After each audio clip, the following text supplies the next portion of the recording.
Hello, my dear students. Welcome to commerce ಕಲಿಯೋಣ. ಇದು ಕಲಿಕೆಯ ವೇದಿಕೆ. ಇವತ್ತು ನಾವು ಡಿಸಲ್ಯೂಷನ್ ಆಫ್ ಪಾರ್ಟ್ನರ್ಶಿಪ್ ಫರ್ಮ್ನ ಒಂದು ಪ್ರಾಬ್ಲಮ್ ಅನ್ನು ನಾವು ಸಾಲ್ವ್ ಮಾಡುವ. It is very important for your upcoming ಎಕ್ಸಾಮಿಗೆ. ಅರ್ಥ ಆಯ್ತಾ? ಅದಕ್ಕೋಸ್ಕರ ಒಂದು ಪ್ರಾಬ್ಲಮ್ ಅನ್ನು ತಗೊಂಡು ಬಂದಿದ್ದೇನೆ, ನೋಡ್ಕೊಳ್ಳಿ. Ramya, Kavya and Divya are partners sharing profit and losses in the ratio of ಏನು ಹೇಳಿದ್ದಾರೆ 1:2:1. Their balance sheet as on 31st March 2023 was as follows. All the assets and all the liabilities are given. On the above date, they decide to dissolve the firm. All these assets are realized like debtor, stock, building, vehicle and machinery. Furniture was taken over by Ramya for rupees 9,000. Creditors were settled at 10% less. Divya took over Vani's loan. Interest on bank overdraft due rupees 400 was also paid off. Realization expenses amounted to rupees 4,000. Now you want to prepare realization account, partners capital account and cash account. Before preparing realization account, first ನಾವು ನೋಡ್ಕೊಳ್ಬೇಕು what do you mean by realization account. ಯಾಕೆ ನಾವು realisation account ಅನ್ನು prepare ಮಾಡಬೇಕು? ಪ್ರತಿಯೊಬ್ಬರಿಗೆ ಗೊತ್ತಿರಲಿ, dissolution ಅಂತ ಹೇಳಿದ್ರೆ company winding up ಆಗುವಂಥದ್ದು, ಕ್ಲೋಸ್ ಆಗುವಂಥ ಟೈಮಲ್ಲಿ ಆಲ್ ದ ಅಸೆಟ್ಸ್ ಅನ್ನು ಸೇಲ್ ಮಾಡಿಬಿಟ್ಟು ವಿ ಆರ್ ಪೇಯಿಂಗ್ ಲ್ಯಾಬಿಲಿಟಿ. ಕರೆಕ್ಟಾ? ಆಲ್ ದ ಅಸೆಟ್ಸ್ ಅಂತ ಹೇಳಿದ್ರೆ ಓನ್ಲಿ ಡೆಟಾರ್ಸ್ ಆಗಿರ್ಬೋದು, ಸ್ಟಾಕ್ ಆಗಿರ್ಬೋದು, ಫರ್ನಿಚರ್ ಆಗಿರ್ಬೋದು, ಮೆಷಿನರಿ ಆಗಿರ್ಬೋದು, ಬಿಲ್ಡಿಂಗ್ಸ್ ಆಗಿರ್ಬೋದು, ಇದನ್ನು ಮಾತ್ರ ನಮಗೆ ಸೇಲ್ ಮಾಡೋದು ಅಥವಾ ರಿಯಲೈಸ್ ಮಾಡಲಿಕ್ಕೆ ಸಾಧ್ಯ. ಎಲ್ಲ ಅಸೆಟ್ಸ್ ಅನ್ನು ರಿಯಲೈಸ್ ಮಾಡಬೇಕು ಎಕ್ಸೆಪ್ಟ್ ಕ್ಯಾಶ್ ಅನ್ನೊಂದು ಬಿಟ್ಟು ಉಳಿದೆಲ್ಲ ಅಸೆಟ್ಸ್ ಅನ್ನು ನಾವು ರಿಯಲೈಸ್ಡ್ ಮಾಡ್ಕೊಳ್ಬೇಕು. ಅಥವಾ ಸಮ್ ಪರ್ಸನ್ ಟೇಕನ್ ಓವರ್ ಮಾಡಿದ್ರು ಕೂಡ ಆಗ್ತದೆ. We are getting some money, in that money we are paying our liabilities. Is it? So ಇಲ್ಲಿ ಲ್ಯಾಬಿಲಿಟಿ ಯಾವುದೆಲ್ಲ ಅಂತ ನೋಡ್ಕೊಳ್ಳಿ. ಒಂದು creditors, bills payable, bank overdraft, reserve fund ಬರೋದಿಲ್ಲ. ಇದು ಎಲ್ಲಿ ಬರ್ತದೆ ಗೊತ್ತಿರ್ಬೋದು, ಪಾರ್ಟ್ನರ್ಸ್ ಕ್ಯಾಪಿಟಲ್ ಅಕೌಂಟ್ ಅಲ್ಲಿ ಬರ್ತದೆ. ವಾಣಿ ಇಲ್ಲಿ ಪಾರ್ಟ್ನರ ಅಂತ ನೋಡ್ಕೊಳ್ಬೇಕು. ನಮ್ಮಲ್ಲಿ ಪಾರ್ಟ್ನರ್ ಯಾರೆಲ್ಲ? ರಮ್ಯಾ, ಕಾವ್ಯ, ದಿವ್ಯಾ. ಸೊ ಪಾರ್ಟ್ನರ್ನ ಲೋನ್ ಅಂತಿದ್ರೆ ಅದನ್ನು ನಾವು ಕನ್ಸಿಡರ್ ಮಾಡ್ಲಿಕ್ಕೆ ಇಲ್ಲ ಇಲ್ಲಿ. ಸೊ ವಾನೀಸ್ ಲೋನ್ ಅಂತ ಹೇಳಿದ್ರೆ ಇವಳು ಔಟ್ಸೈಡರ್ನ ಲೋನ್ ಅನ್ನು ನಾವು ಪೇ ಮಾಡಲೇಬೇಕು. So we are taking Vani's loan. Then capital will come partners capital account. ಅಲ್ವಾ? ಇಲ್ಲಿ ಕ್ಯಾಶ್ ಅನ್ನು ಬಿಟ್ಟು ಆಲ್ ದ ಅಸೆಟ್ಸ್ ಅನ್ನು ನಾನು ತಗೊಳ್ಳುವಂಥದ್ದು. ಈಗ ಫಸ್ಟ್ ನಾವು ರಿಯಲೈಸೇಷನ್ ಅಕೌಂಟ್ ಹೇಗೆ ಮಾಡೋದಂತ ನೋಡುವ. ಇದೊಂದು ಫಾರ್ಮೇಟ್ ಅಲ್ವಾ? ಡೆಟಾರ್ಸ್ ಮತ್ತು ಕ್ರೆಡಿಟಾರ್ಸ್ ಗೊತ್ತಿದೆ ನಮಗೆ. ಪರ್ಟಿಕ್ಯುಲರ್ ಅಮೌಂಟ್ ಈ ರೀತಿಯಾಗಿ ನಾವೇನು ಮಾಡಬೇಕು, ಫಸ್ಟ್ ಫಾರ್ಮೇಟ್ ಅನ್ನು ಮಾಡಬೇಕು.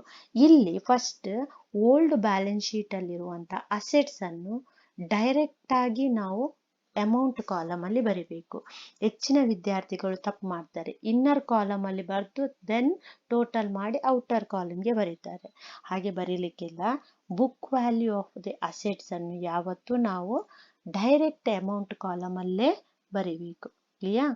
So first we will see ಯಾವುದೆಲ್ಲ ಅಸೆಟ್ಗಳು ಇದೆ. ಡೆಟಾರ್ಸ್ ಎಷ್ಟು ಕೊಟ್ಟಿದ್ದಾರೆ? 15,000. To debtors 15,000. Okay. Next, stock 18,000. To stock 18,000. Next, furniture 12,000. To furniture 12,000. Next, machinery 20,000. To machinery 20,000. Next building 60,000 to buildings 60,000. ನೋಡಿ, ನಾನು ಬುಕ್ ವ್ಯಾಲ್ಯೂ ಆಫ್ ಅಸೆಟ್ಸ್ ಅನ್ನು ಇಲ್ಲಿ ಬರೆದಿದ್ದೇನೆ, ಡೈರೆಕ್ಟ್ ಅಮೌಂಟ್ ಕಾಲಮ್ ಅಲ್ಲಿ ಬರ್ತಿದ್ದೇನೆ. ಹಾಗೆ ಲ್ಯಾಬಿಲಿಟಿ ಪೇಡ್ ಆಫ್ ಮಾಡುವಂಥದ್ದು ಯಾವುದು? ಕ್ರೆಡಿಟಾರ್ಸ್. ಅದನ್ನು ಕ್ರೆಡಿಟ್ ಸೈಡ್ ಅಲ್ಲಿ ಬರಬೇಕು. ಬೈ ಕ್ರೆಡಿಟಾರ್ಸ್ ಎಷ್ಟು? 20,000. Next bills payable 6,000. By bills payable 6,000. Bank overdraft, ಬ್ಯಾಂಕಿನವರಿಗೆ ಪೇ ಆಫ್ ಮಾಡಬೇಕು ಅಲ್ವಾ? ಸೊ ಬ್ಯಾಂಕ್ ಓವರ್ ಡ್ರಾಫ್ಟ್ ಎಷ್ಟುಂಟು? 4,000. Next Vani's loan by Vani's loan ಎಷ್ಟು ಹೇಳಿದ್ದಾರೆ? 5,000. ಇಷ್ಟಾದ ನಂತರ ನಾವು ಅಡ್ಜಸ್ಟ್ಮೆಂಟ್ಗೆ ಬರಬೇಕು. ಅಡ್ಜಸ್ಟ್ಮೆಂಟ್ ಫಸ್ಟ್ ನೋಡುವ. ಅಸೆಟ್ಸ್ ಅನ್ನು ರಿಯಲೈಸ್ ಮಾಡುವಾಗ ನೋಡಿ, ಅಸೆಟ್ಸ್ ಅನ್ನು ನಾವು ಈ ಕಡೆ ಬರ್ದಿದೆ, ಅದು ರಿಯಲೈಸ್ ಆಗೋದು ಅಪೋಸಿಟ್ ಸೈಡ್ ಅಲ್ಲಿ. ಬೈ ಏನ್ ಬರಿಬೇಕು ಇಲ್ಲಿ? ಕ್ಯಾಶ್ ಕೊಟ್ರೆ ಕ್ಯಾಶ್ ಬರಿಬೇಕು, ಬ್ಯಾಂಕ್ ಕೊಟ್ರೆ ಬ್ಯಾಂಕ್ ಬರಿಬೇಕು. ಬೈ ಕ್ಯಾಶ್ ಅಂಡರ್ಲೈನ್ ಮಾಡ್ಕೊಳ್ಳಿ ಯಾವುದೆಲ್ಲ. ಡೆಟಾರ್ಸ್ ಹೇಳಿದ್ದಾರೆ 13,500 ಇನ್ನರ್ ಕಾಲಮ್ ಅಲ್ಲಿ ಬರಬೇಕು, ಇದನ್ನು ಇನ್ನರ್ ಕಾಲಮ್ ಅಲ್ಲಿ. Next stock 19,800. Next building 62,000. Building 62,000. Next vehicle ಅನ್ರೆಕಾರ್ಡೆಡ್, ಮುಂಚೆ ಇರಲಿಲ್ಲ ನಮ್ಮಲ್ಲಿ ವೆಹಿಕಲ್, ಈಗ ಉಂಟು, ಅದನ್ನು ಬರಿಬೇಕು ನಾವು. ವೆಹಿಕಲ್ ಅನ್ರೆಕಾರ್ಡೆಡ್ 4,000. ಅದನ್ನು ರೆಕಾರ್ಡ್ ಮಾಡಿರಲಿಲ್ಲ, ಈಗ ನಾವು ಅದನ್ನು ರೆಕಾರ್ಡ್ ಮಾಡ್ತೇವೆ. Machinery book value 20,000.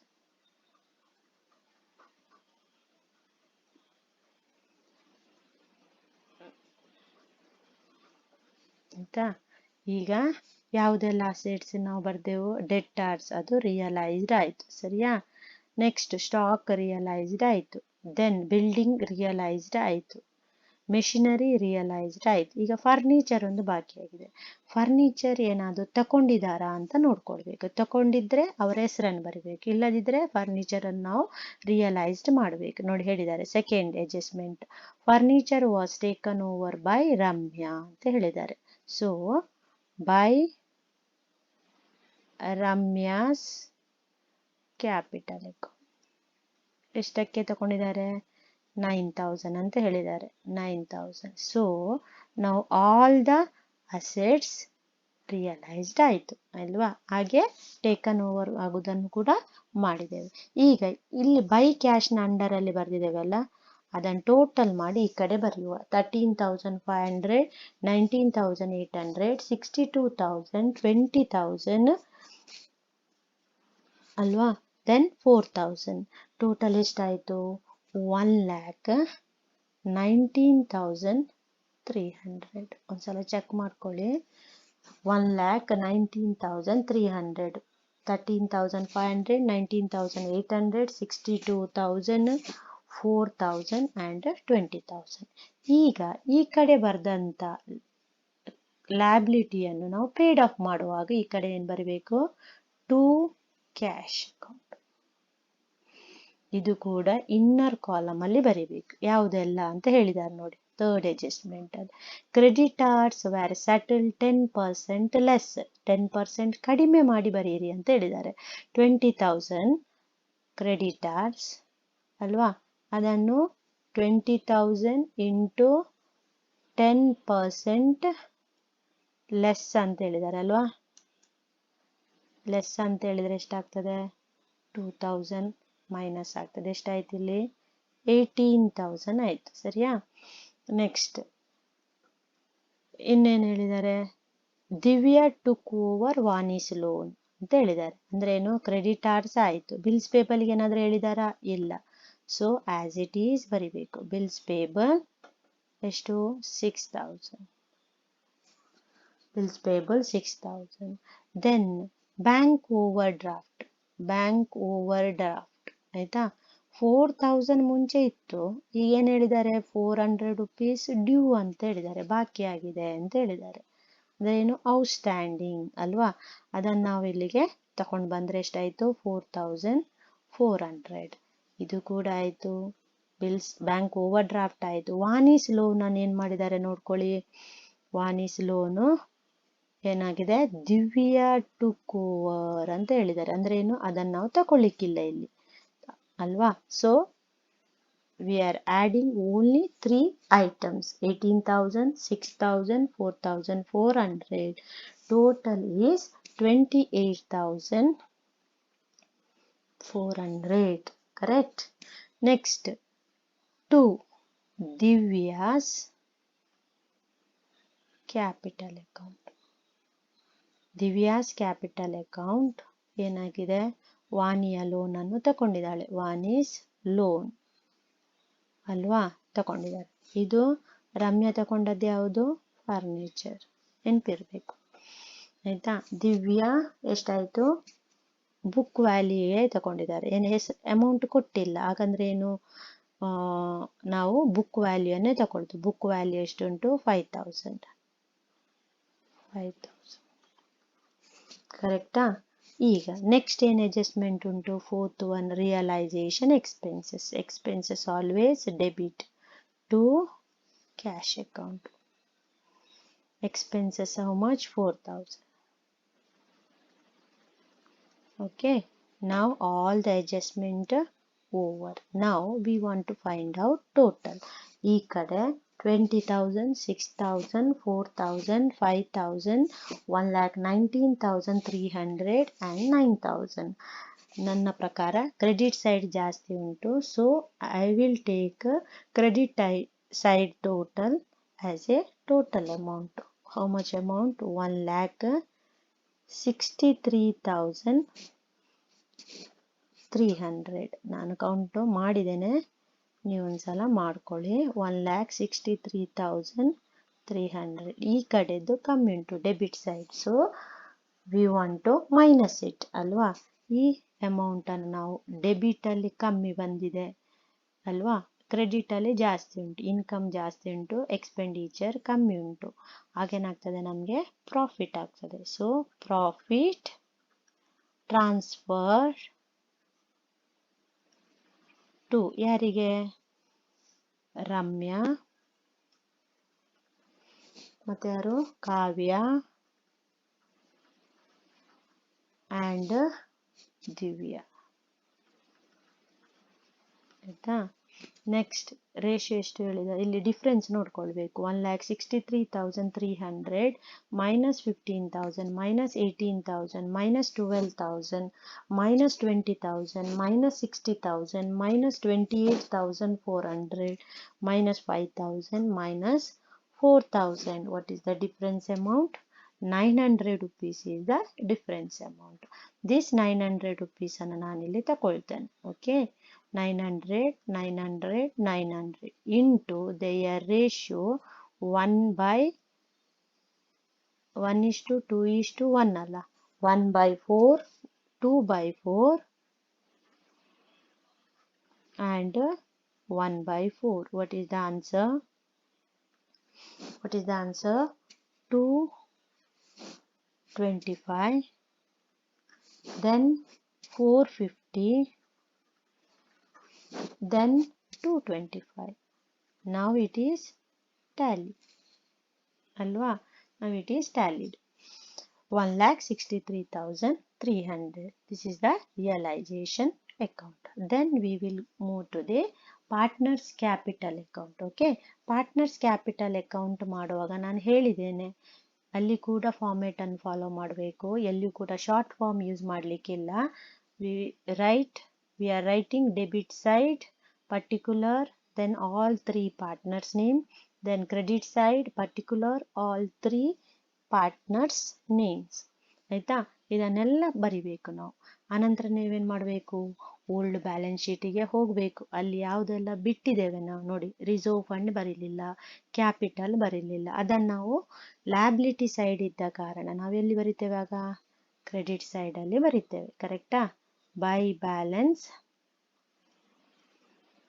Broad down. Correct. ಕ್ಯಾಪಿಟಲ್ಗೆ ಬರಿಬೇಕು ನೀವು. ಯಾವುದು? 42,000, 35,000 and 20,000. 42,000, 35,000 and 20,000. Is it correct? Next ಆಯ್ತಾ. ದೆನ್ ಯಾವುದು? ಇದು ಕ್ಯಾಪಿಟಲ್ ಆಯ್ತು. ಇನ್ಯಾವುದು ಬರಿಬೇಕು? ರಿಸರ್ವ್ ಫಂಡ್ ಬರಿಬೇಕು. ರಿಸರ್ವ್ ಫಂಡ್ ಇದು ಟೋಟಲ್ ಅಮೌಂಟ್ ಕೊಟ್ಟ ಕಾರಣ ಮೂವರಿಗೂ ನಾವೇನು ಮಾಡಬೇಕು, ಅದನ್ನು ಶೇರ್ ಮಾಡಬೇಕು. ಯಾವ ರೇಷಿಯೋದಲ್ಲಿ? 1:2:1. ರಿಸರ್ವ್ ಅಮೌಂಟ್ ಎಷ್ಟು? 8,000. Right yeah by reserve fund 8,000 into 1:2:1 ರೇಷಿಯೋದಲ್ಲಿ ಹಾಕಿ. ಎಷ್ಟಾಗುತ್ತಾಗ? 2,000, then 4,000, again 2,000. ಅಲ್ವಾ? ದೆನ್ ಆಲ್ ಇಲ್ಲಿ ಕ್ರೆಡಿಟ್ ಸೈಡಲ್ಲಿರುವಂಥ ಅಂದರೆ ಲ್ಯಾಬಿಲಿಟಿ ಸೈಡಲ್ಲಿರುವಂಥ ಎಲ್ಲ ಐಟಮ್ಸ್ ಆಯಿತು. ಈಗ ಅಸೆಟ್ ಸೈಡಲ್ಲಿರುವುದು ಕ್ಯಾಶ್ ಮಾತ್ರ. ಕ್ಯಾಶನ್ನು ನಾವಿಲ್ಲಿ ಬರೆಯುವುದಿಲ್ಲ ಅಲ್ವಾ, ಅದು ಕ್ಯಾಶ್ ಓಪನಿಂಗ್ ಬ್ಯಾಲೆನ್ಸ್ ಆದ ಕಾರಣ ಕ್ಯಾಶ್ ಅಕೌಂಟ್ ಪ್ರಿಪೇರ್ ಮಾಡುವಾಗ ನಾವಲ್ಲಿ ಬರೆಯುವಂಥದ್ದು. Next we will move to the first account. ಯಾವುದು ಪ್ರಿಪೇರ್ ಮಾಡಿದ್ದೇವೆ? ರಿಯಲೈಸೇಷನ್ ಅಕೌಂಟ್ ಮಾಡಿದ್ದೇವೆ. ಅಲ್ಲಿ ಏನಾದರೂ ಪಾರ್ಟ್ನರ್ನ ಹೆಸರು ಬಂದಿದಾ ಅಂತ ನೋಡಿ. ಬೈ ರಮ್ಯಾಸ್ ಕ್ಯಾಪಿಟಲ್ ಅಕೌಂಟ್ ಅಂತ ಬಂದಿದೆ. ಹಾಗೆ ಇಲ್ಲಿ ಟು ದಿವ್ಯಾಸ್ ಕ್ಯಾಪಿಟಲ್ ಬಂದಿದೆ. ಟು ಪ್ರಾಫಿಟ್ ಟ್ರಾನ್ಸ್ಫರ್ಡ್ ಅಂತ ಬಂದಿದೆ ಪಾರ್ಟ್ನರ್ ಹೆಸರು ಹಾಕಿ ಅಲ್ವಾ. ಇದೆಲ್ಲವೂ ಕೂಡ ಪಾರ್ಟ್ನರ್ಸ್ ಕ್ಯಾಪಿಟಲ್ ಅಲ್ಲಿ ಬರಬೇಕು. ಈಗ ಡೆಬಿಟ್ ಅನ್ನು ನಾನು ಕ್ರೆಡಿಟ್ಗೆ ಬರೆಯುವುದು. ಆಯ್ತಾ? ದಿವ್ಯಾಸ್ ಕ್ಯಾಪಿಟಲ್ ಅಂತ ಉಂಟು. ಸೊ ಬೈ ರಿಯಲೈಸೇಷನ್ ಅಕೌಂಟ್ ದಿವ್ಯನಿಗೆ ಬರೆಯಿರಿ. ಎಷ್ಟು ಅಮೌಂಟ್ ನಾವು ತಗೊಂಡು ನೋಡಿದ್ದೇವೆ ಈಗ? 5,000.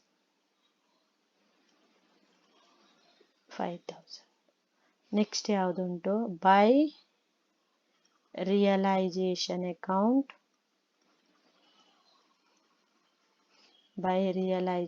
ಅಕೌಂಟ್. ಯಾವುದುಂಟು ಇಲ್ಲಿ ನೋಡಿ, 225, 450, 225, 450, 225. ಈಗ ಆಯ್ತಲ್ವಾ? ನೆಕ್ಸ್ಟ್ ನಾವು ನೋಡುವ ರಿಯಲೈಸೇಷನ್ ಅಲ್ಲಿ ಯಾವುದು ಉಳಿದಿದೆ ಈಗ? ರಮ್ಯಾಸ್ ಕ್ಯಾಪಿಟಲ್ ಈ ಕಡೆ ಕ್ರೆಡಿಟ್ ಅಲ್ಲಿ ಉಳಿದಿದೆ, ಅದನ್ನು ನಾವು ಡೆಬಿಟಿಗೆ ಬರೀಬೇಕು. To realisation account. ಎಷ್ಟು? ರಮ್ಯನ್ಗೆ ಅಮೌಂಟು 9,000. ಈಗ ಎಲ್ಲ ಅಡ್ಜಸ್ಟ್ಮೆಂಟ್ ಆಯ್ತು ಅಲ್ವಾ? ಯಾವುದೆಲ್ಲ? Opening balance, reserve fund, then profit ಬಂದಾಗ, ದೆನ್ ವಾನಿಸ್ ಲೋನನ್ನು ತಗೊಂಡಾಗ ಕ್ರೆಡಿಟ್ ಸೈಡ್ಗೆ ಬಂತು. ಡೆಬಿಟ್ ಸೈಡಲ್ಲಿ ರಮ್ಯಾ ಅಸೆಟನ್ನು ಟೇಕನ್ ಓವರ್ ಮಾಡುವಾಗ. ಈಗ ನಾವು ಟೋಟಲ್ ಮಾಡಬೇಕು. ಈಗ ಕ್ರೆಡಿಟ್ ಸೈಡ್ ಜಾಸ್ತಿ ಇರುವ ಕಾರಣ ಕ್ರೆಡಿಟ್ ಅನ್ನು ನಾನು ಟೋಟಲ್ ಆಗಿ ತಗೊಳ್ತೇನೆ. 42,000, 44,000, 250, 225 ಬರ್ತದೆ ಅಲ್ವಾ? 44,000, 225 ಅದನ್ನು ಟೋಟಲ್ ಆಗಿ ತಗೊಳ್ತೇನೆ. Okay. Then to cash account balance figure ಅಂತ ಹೇಳ್ತಾರೆ. ಅಂದರೆ debit is equal to credit ಆಗಬೇಕು ನಮಗೆ ಅಲ್ವಾ? ಸೊ 44,225 ಇಂದ 9,000 ತೆಗೆದ್ರೆ ಎಷ್ಟಾಗುತ್ತೆ? 35,225. ಓಕೆ. ಈ ಕಡೆ ಕೂಡ ಹಾಗೆ ಯಾವುದುಂಟು? ಇಲ್ಲಿಲ್ಲ, ಡ್ಯಾಶ್ ಡ್ಯಾಶ್, ಇಲ್ಲಿ ಡ್ಯಾಶ್, ಇಲ್ಲಿ ಡ್ಯಾಶ್ ಅಲ್ವಾ? ಈಗ 35,000, 39,450 ಬಂತು. ಈ ಕಡೆ ಜಾಸ್ತಿ ಉಂಟು, 39,450. 39,450. ಓಕೆ. ಈಗ ನಾವು ಡಿಫ್ರೆನ್ಸ್ ಎಷ್ಟು? ಇಲ್ಲಿ ಏನಿಲ್ಲ, ಅದೇ ಅಮೌಂಟನ್ನು ತಗೊಳ್ಳೋದು, 39,450. ಈ ಕಡೆ 22 28,000, 27,227 ಜಾಸ್ತಿ ಬಂದಿದೆ ಅಲ್ವಾ. 27,225 ಅದೇ ಅಮೌಂಟ್ ಅನ್ನು ನಾನಿಲ್ಲಿ ತಗೊಳ್ತೇನೆ. ಯಾಕೆ debit is equal to credit. ಈ ರೀತಿಯಾಗಿ ಪಾರ್ಟ್ನರ್ಸ್ ಕ್ಯಾಪಿಟಲ್ ಅಕೌಂಟ್ ಅನ್ನು ನಾವು ಪ್ರಿಪೇರ್ ಮಾಡುವಂಥದ್ದು. ನೆಕ್ಸ್ಟ್ ಯಾವ ಅಕೌಂಟ್ ಪ್ರಿಪೇರ್ ಮಾಡಬೇಕು? Cash account. ಇಲ್ಲಿ ಯಾಕೆ ಬ್ಯಾಲೆನ್ಸ್ ಶೀಟ್ ಪ್ರಿಪೇರ್ ಮಾಡಲಿಕ್ಕಿಲ್ಲ? We are not continuing for next year, we are winding up our business ಅಲ್ವಾ. ನಮ್ಮ ಬಿಸ್ನೆಸ್ ಅನ್ನು ನಾವು ಕಂಟಿನ್ಯೂ ಮಾಡದೆ ಕ್ಲೋಸ್ ಮಾಡುವ ಕಾರಣ ನಾವೇನು ಮಾಡ್ತೇವೆ? ಬ್ಯಾಲೆನ್ಸ್ ಶೀಟ್ ಅನ್ನು ಪ್ರಿಪೇರ್ ಮಾಡೋದಿಲ್ಲ. ಕ್ಲೋಸ್ ಮಾಡೋದಿದ್ರೆ ಬ್ಯಾಲೆನ್ಸ್ ಶೀಟ್ ಪ್ರಿಪೇರ್ ಅನ್ನು ಮಾಡೋದಿಲ್ಲ. ಕ್ಯಾಶ್ ಅಕೌಂಟ್ ಅನ್ನು ಮಾಡುವಂಥದ್ದು. ನೆಕ್ಸ್ಟ್ ಕೂಡ ನಮ್ಮ ಬಿಸ್ನೆಸ್ ಕಂಟಿನ್ಯೂ ಆಗ್ತದೆ ಅಂತಿದ್ರೆ we are preparing the balance sheet. So here we are preparing instead of balance sheet cash account. Clear? So this is the format for cash account. ಇದು cash account ನ format. particular amount ಸರಿಯಾ. ಈಗ ನಾವೇನ್ ಮಾಡಬೇಕು? ಫಸ್ಟಿಗೆ ಹೋಗಬೇಕು. First ಅಲ್ಲಿ ಏನುಂಟು? ಬ್ಯಾಲೆನ್ಸ್ ಶೀಟ್ ಅಲ್ಲಿ ಯಾವ್ದು ಬಿಟ್ಟಿದ್ದೇವೆ? ಕ್ಯಾಶ್. ಫಸ್ಟ್ ಇಂದನೇ ಬರಬೇಕು ನಾವು, ಆಯ್ತಾ. ಓಪನಿಂಗ್ ಬ್ಯಾಲೆನ್ಸ್ ಅನ್ನು ಬರೆಯುವ. ಕ್ಯಾಶ್ ಈಸ್ ಆನ್ ಅಸೆಟ್ ಆದ ಕಾರಣ ಟು ಬ್ಯಾಲೆನ್ಸ್ brought down. ಎಷ್ಟು ಅಮೌಂಟು? 15,000.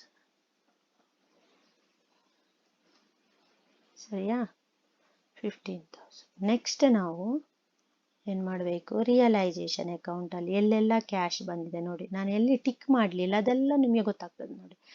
2 ಕ್ಯಾಶ್ ಇಲ್ಲಿ ಒಂದುಂಟು, ಇಲ್ಲೊಂದು 2 ಕ್ಯಾಶ್ ಉಂಟು, ಇಲ್ಲೊಂದು 2 ಕ್ಯಾಶ್ ಉಂಟು. ಅದರ ಅಪೋಸಿಟ್ ಸೈಡ್ಗೆ ಬರಿಬೇಕು. ಈಗ 2 ಕ್ಯಾಶ್ ಅಂತಿದ್ರೆ by realisation account, by realisation account. ಎಷ್ಟು? 28,400. ಸರಿಯಾ. ನೆಕ್ಸ್ಟ್ ಇನ್ನೊಂದು ಎಕ್ಸ್ಪೆಂಡಿಚರ್ ಉಂಟು, by realisation account.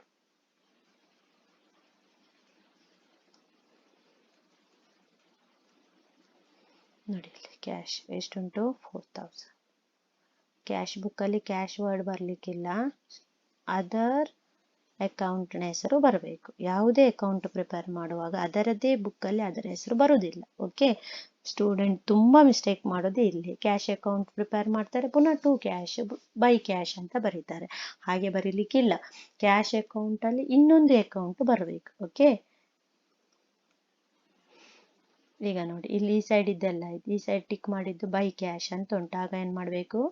To realisation account, to realisation account. ಎಷ್ಟುಂಟಲ್ಲಿ? 1,19,300. 1,19,300. ಓಕೆ, ಈ ರೀತಿ ಮಾಡೋದು. ನೆಕ್ಸ್ಟ್ ರಿಯಲೈಸೇಷನ್ ಆಯಿತು. ಅನಂತರ ನಾವೆಲ್ಲಿ ಹೋಗಬೇಕು? ಪಾರ್ಟ್ನರ್ಸ್ ಕ್ಯಾಪಿಟಲ್ ಅಲ್ಲಿ ಒಂದೇ ಕಡೆ ಬರೆದಿದ್ದೇವೆ ನೋಡಿ, ಟು ಕ್ಯಾಶ್ ಅಕೌಂಟ್ ಅಂತ ಬರೆದಿದೆ. ನೀವೀಗ ಏನು ಮಾಡಬೇಕು? ಪಾರ್ಟ್ನರ್ನ ಹೆಸರನ್ನು ಬರಿಬೇಕು. ಬೈ, ಯಾರೆಲ್ಲ ಪಾರ್ಟ್ನರ್ ಇದ್ದಾರೆ ಇಲ್ಲಿ? ಬೈ ರಮ್ಯಾಸ್ ಕ್ಯಾಪಿಟಲ್ ಅಕೌಂಟ್,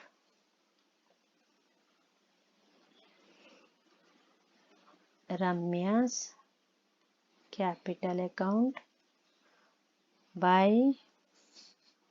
ಇನ್ನೊಬ್ಳು ಯಾರು? Kavya's capital account. ಅಮೌಂಟ್ ಮತ್ತೆ ನೋಡುವ. By Divya's capital account. ಎಷ್ಟು ಹೇಳಿದ ಬಂತು ನಮಗೆ ಆನ್ಸರ್? 35,225, 39,450, then 27,225. 27,225. ಇನ್ನೆಲ್ಲಾದರೂ ಕ್ಯಾಶ್ ಬಂದಿದಾ ನೋಡಿ? ಈಗೆಲ್ಲ ಆಯಿತು. ಇಲ್ಲಿರುವಂಥ ಕ್ಯಾಶ್ ಆಯಿತು, ಡೆಟ್, ಇದೆಲ್ಲ ನಾವೆಲ್ಲ ಬರ್ದಾಗಿದೆ. ಮತ್ತು ರಿಯಲೈಸೇಷನಲ್ಲಿ ಎಲ್ಲ ಟಿಕ್ ಮಾರ್ಕ್ ಹಾಕಾಗಿದೆ ಅಲ್ವಾ? ಅದೆಲ್ಲ ಆಗಿದೆ. ಇಲ್ಲಿ ಕೂಡ ಕ್ಯಾಶ್ಗೆ ಆಗಿದೆ. ಸರಿಯಾ? ಈಗ ನಾವೇನು ಮಾಡಬೇಕು, ಟೋಟಲ್ ಮಾಡಬೇಕು. ಎಷ್ಟು ಟೋಟಲ್ ಬರ್ತದೆ ನೋಡಿ, 28,400, 4,000, 35,225, 39,450, 27,225. ಈ ಕಡೆ 15,000 and 1,19,300. ಟೋಟಲ್ ಐ ಗಾಟ್ ಎಷ್ಟು, 1,34,300. ಚೆಕ್ ಮಾಡ್ಕೊಳ್ಳಿ ಒಂದ್ಸಲ.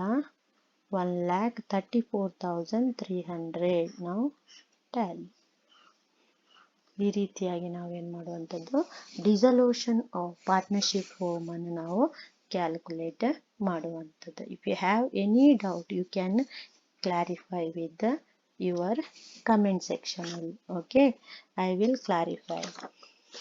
ನಾವು thank you for watching. Please subscribe my channel.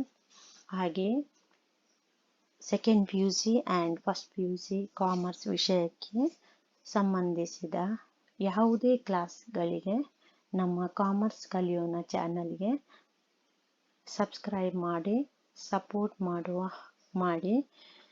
ನಿಮಗೇನಾದರೂ ಡೌಟ್ ಅಥವಾ ಪ್ರಾಬ್ಲಮ್ ಸಾಲ್ವ್ ಮಾಡಲಿಕ್ಕೆ ಏನಾದರೂ ಬೇಕಂತಿದ್ರೆ ನೀವು ಕಮೆಂಟ್ನ ಮೂಲಕ ತಿಳಿಸಿ. ನನಗೆ ಸಾಧ್ಯವಾದಷ್ಟು ನಾನು ನಿಮ್ಮ ಡೌಟನ್ನು ಕ್ಲಿಯರ್ ಮಾಡಲಿಕ್ಕೆ ನೋಡ್ತೇನೆ. Thank you one and all.